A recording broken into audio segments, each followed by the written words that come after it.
And now I'm going to be talking about Python F strings. F string stands for formatted strings. So formatted strings, F strings, these are the strings that allows you to embed, in other words, insert Python expressions directly inside your curly braces. These F strings, they make your code cleaner, faster, and easier to read. So let's look at these things. Let's understand these things through some examples. Let's say I have a name that is equal to Roger and I want to print hello Roger. So I'm used my old regular way would be like this: print hello comma name over here. When I run this, it prints out hello Roger. Now when I use F string, I can put F over there, open the double quote, and oops, sorry, open up a double quote and put hello, and then open up your curly braces and put the variable name over here, and then close the curly braces and then double quote. Now when I run this, it's going to print hello Roger. Both of them produce the same output. The difference is over here I'm using comma and then I'm putting the variable name. Over here I'm not using any comma, I'm just saying hello, and then when I want to substitute my variable, I just use curly braces over there.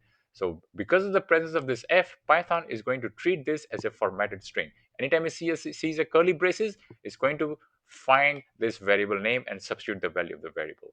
And this is why it runs. Now, if I remove the F over here, then this is no longer going to be F string. This is going to be the regular string. So if I run this again now with like F over there, it's going to work just fine. On the other hand, if I remove this curly braces and I just leave F over here, nothing will happen. It's just going to say hello name because Python is not going to treat this as a variable. Now Python is going to treat the name as a variable and it's going to substitute the value. You can also use fstring to print multiple variables. So let's say I have name equal to Bob and age equal to 25, and I want to print name and age of the Bob. So old way, let me comment this line out. So in the older way, I will go like this. I will say name and then plus name. So it's going to print name, Bob, and age 25. You can see that there's a plus over there. I'm basically doing string concatenation. So using the string concatenation, I'm printing this out. Since I'm doing string concatenation, I have to put str. So you see, they have to employ another function over here.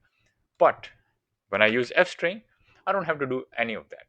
In this case, it prints out exactly the same thing as this one right here. So they both the statement, this one, they print the same thing, except this one is a little bit more cleaner now. So look at this. It prints out name, colon, and then it substitutes the name of the variable name, which is Bob, and then it prints out age, and then substitute the value of the age, which is 25. So this is the recommended way. Now you can also format floating point numbers. So suppose I have a number, let's say accuracy equal to 0.92, big numbers over here. I want to format that. I want to limit that to 2 decimal places. I can do that too using fstring. So in this case, you specify your accuracy and then you use this colon right here, colon, and then you say dot point to f. So you're telling Python, you're giving an instruction that limit this to 2 decimal places right here. So it prints out 0.92. Now if I change this from 2 to 3, and it's going to do up to 3 decimal places. If I don't even put this thing, leave it like this, it's going to print the whole number. So this way, you can actually format your strings. Back to 2, and there you go. You can even embed mathematical expressions in there. So let's say embed some Python expressions. Suppose I have some variable actual equal to 100 and predict value equal to 92. I want to determine the error. The error is the difference between actual and predicted, the absolute value of that. So I can do that using fstring. I can say f absolute error colon and then curly braces closes over here, and everything that's inside the curly braces, Python is going to treat this as a regular Python expression. So it's going to use this abs function, which is short for absolute function, and it's going to say actual minus predicted, and it's going to find the difference, and it's going to predict, and it's going to print the output. That would be 8, because the difference between 100 and 92 is 8, absolute error. Let's take a look at another example. Suppose I have price equal to 100 and let's say quantity is 92. I want to know the total price. The total price is price multiplied by quantity. I'm using fstring over here. So in this case, when I run this, it prints out the total price is 9,200. So this is an embedded string or embedded expression inside your curly braces. Let's do another one. Suppose you want to convert from Celsius to Fahrenheit. You want to design some type of program that will do that. So in this case, my C equal to 50. Let's say this is my Celsius. So I want to print that whatever Celsius is and this Fahrenheit temperature.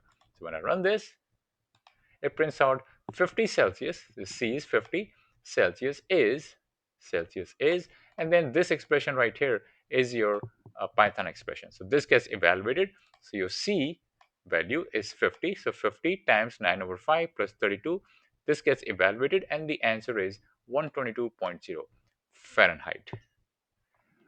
We can also use f strings with list. Suppose I have a list like there, scores, and you want to know the number of samples.